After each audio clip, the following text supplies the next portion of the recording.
enfrentaba muchos buenos equipos y al mínimo detalle que te equivoques, pues bueno, no perdonan. Yo creo que ha sido un partido muy de choque y bueno, creo que muy igualado y al final un 0-0 que deja todo pendiente para el partido de vuelta.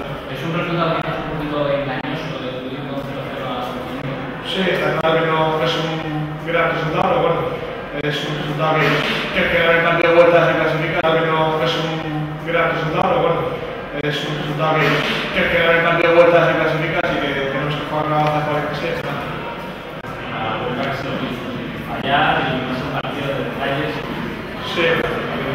Sí, como te digo, somos buenos equipos, el que tenga un fallo de defensa y reciba un gol, pues va a ser difícil que los equipos se hagan de campeonato.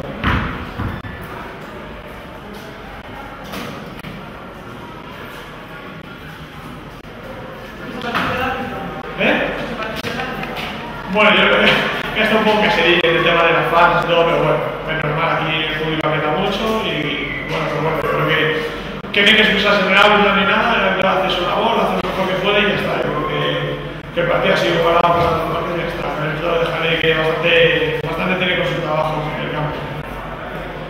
Bueno, David se ha ido tocado en la segunda mitad porque hemos visto en un lance del partido que se tocaba la pierna, que parecía que apoyaba, que se gustaba un poco el dolor, ¿está bien? No, yo creo que está bien. Yo creo que es un partido muy físico, que recibe muchos golpes, sobre todo él, que la disputa a todas y bueno, yo creo que esperemos que esté bien y en el partido de vuelta vamos a estar. ¿Qué os ha dicho esa